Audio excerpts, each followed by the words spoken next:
Yeah, Antonio Conte also said, Cass, talking about his players at the World Cup, it is impossible to give them a lot of rest. And for sure, with the players that didn't play the World Cup and we worked for 4 weeks, now they're in a great physical condition. For this reason, I think I have to make the best decision for the game against Brentford. On one side, I have players who have worked with for 4 weeks really well. And on the other side, I have players who have worked at the World Cup and are not at the top at the moment. So Conte is basically saying that he potentially might not play any players who featured in Qatar at all. So that would rule out Kane, Lloris, Romero, Bentancur, Højbjerg, Perisic and Heung-min Son. Cass, if Conte doesn't pick any of them players, I might as well go home and not even bother going to go and watch this game because we need them to play. I can understand Romero because he's on his jollies, he's enjoying himself, he's parading around Buenos Aires, living the dream. The rest of them have surely got a feature. Yeah, well, if you're a goalkeeper World Cup final, Lloris, well, I'm sorry, goalkeepers don't have to be as fit as outfield players. Even they might argue how fit they are, they don't need to be. I would be very surprised if Antonio Conte follows through on what he said or suggested. Because it's the whole team. I mean, he talked about Harry Kane just before he went to the World Cup and said he was absolutely shattered. Yeah. And yet played him in every game. No. And he was good, by the way, Harry Kane. Yeah, I mean, apart from that one moment, which is obviously going to haunt him for a long time, but actually his World Cup, I thought he was excellent. Yeah, he had a good assist record. He scored a few goals himself, and yeah, I mean, Kane isn't an issue, but it's an issue for Spurs when he don't play because it's very hard to replace him because he excels for Tottenham. I find I've never quite understood Antonio Conte, who's so negative on so many fronts about everything. You know, everybody's back, everybody's playing games. Everybody's had players, well, not majority of Premier League teams have had players on duty at World Cup. Yeah. OK, the bigger clubs have had more because they have bigger squads and better players. So, yeah, we saw Man City and Liverpool. They both left out a few, didn't they? Had them on the bench and brought them on, and that was a Carabao. That was a few days after the final. But this is, look, we're back to business. The Premier League's back. This is a massive game for Tottenham, Cass. Because if I remember rightly, going into the break, we were all over the place. I mean, the fans were turning, the slow starts, going goals behind. We were getting booed off at half-time. And actually, I was thinking the World Cup couldn't come soon enough for Spurs because we had a few injuries. People weren't playing well. But now, when you come back, it's the spotlight's on. You're on at 12:30, the first game, a big game at Brentford. And I look at this Spurs side and think, if we don't hit the ground running... the fans will turn quickly. Well, it's always going to be a tricky game because it's the way Brentford play. And Ivan Toney's still there, who's got 10 Premier League goals already this season. Yeah. Has been exceptional. Your final game was beating Leeds 4-3, which you came from behind a few times, didn't you, in that particular game? Yeah, and it's only because Leeds were woeful at defending and we got anything from it. No. But look, Cass, the problem with 1 minute we're brilliant and the next we're absolutely useless in the same game. You can understand it. You have one bad result, you play really poorly. Does that remind you of your own career? Yeah, it reminds me of me every 5 minutes.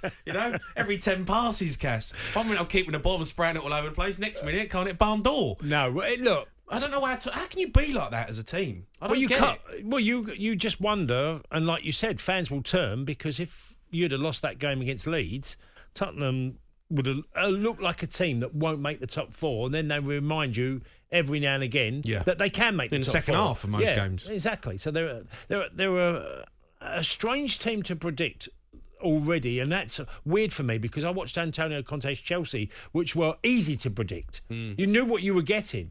Maybe he's just find it very difficult. So it feels like he's spinning plates with his squad at times, Antonio Conte. Yeah.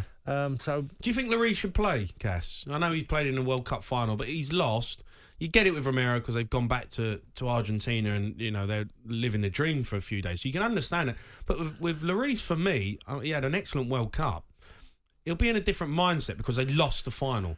So if you've lost a game, you've lost a huge match, a bit like Harry Kane, you're going to want to get yourself back out on a football pitch as soon as possible. If I'm Lloris, I want to play. Yeah, I think Ivan Toney would like Lloris to play because if he gets a penalty, he's going to guarantee to score it. Oh, Lloris is bad at penalties, isn't he? Honestly. I knew when that World Cup final cast went to penalties, I was like, this is Argentina's because Lloris don't get near a penalty. He dives out of the way. He dives out of the way. Yeah, all the time.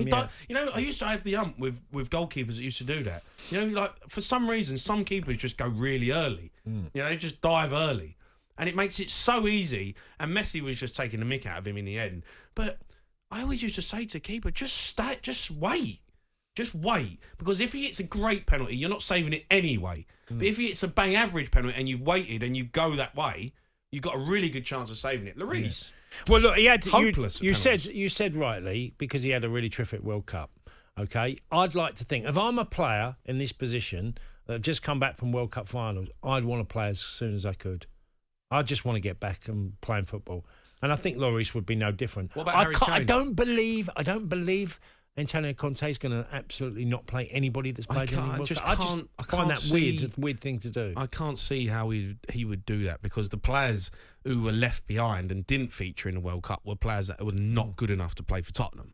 You know, the players that are left behind, there's no way you expect them boys to go to Brentford when this is a massive game. We're fighting for top 4 now.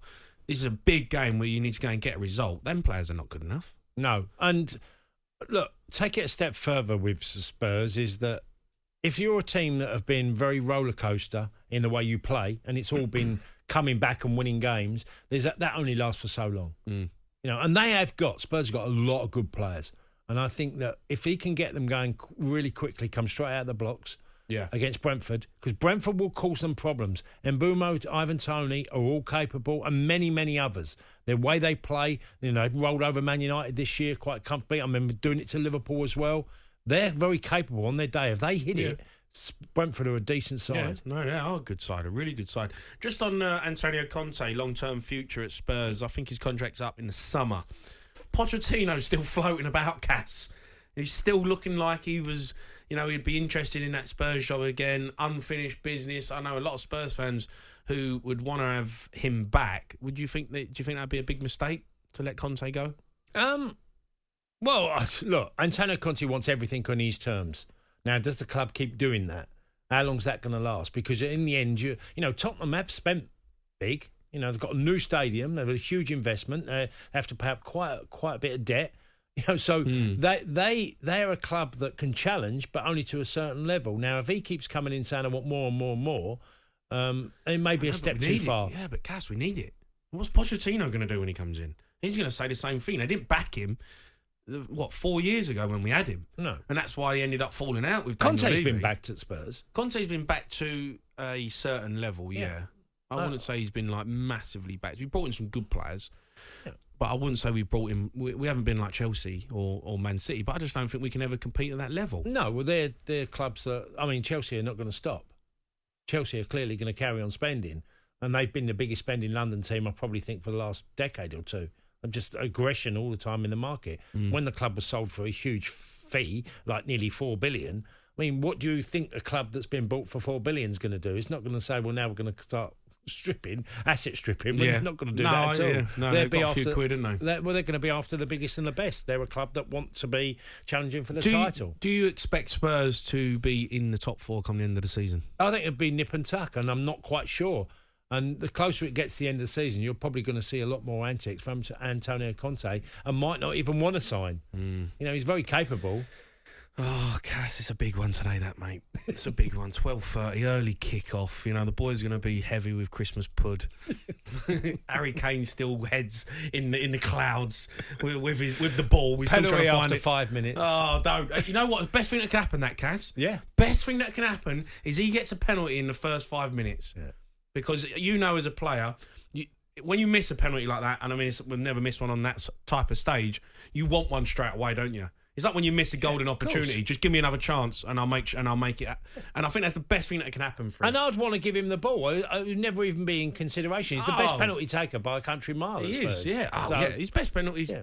For me, he's the best penalty taker in England. I had that debate in the World Cup. If there was a third penalty another penalty after he missed the one at 2-1. If they had another penalty, would Harry Kane?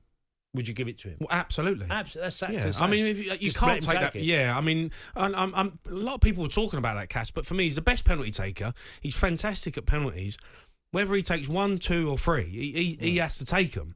Because if the other player takes them and Southgate goes, oh, hold on, we want, Rashford to take it, and he steps up and misses. You imagine the uproar that would have happened that Harry Kane didn't take that penalty. So, you know, he had to take it. It was just one of them. Hopefully, I really hope today he gets a penalty and he gets a tuck one away. Because I think that's what he needs, a bit of confidence straight away. Because he's going to be thinking about that, and how many great strikers you played with? Oh, God. Right, okay. How many of them struggled with confidence? Would you really believe that Harry would struggle for confidence? Because I don't. That's a good question, Cass, actually. I think, Because most of them you'll go, absolutely, he'll be fine. No, I'm not worried about Kane at all. Exactly. But it will be on his mind. Yeah. He'll want a penalty and he'll want a chance early. Yeah. It ain't going to affect his game, though, I don't think. For the last 10 years, he's been scoring goals regularly, week in, week out. This guy doesn't suffer from confidence. Darren Bent needed confidence. He definitely, Mr. Scruffy goals. talkSPORT Breakfast, waking you up Monday to Friday morning from 6 a.m. on AM, on DAB, via the talkSPORT app and on your smart speaker. talkSPORT.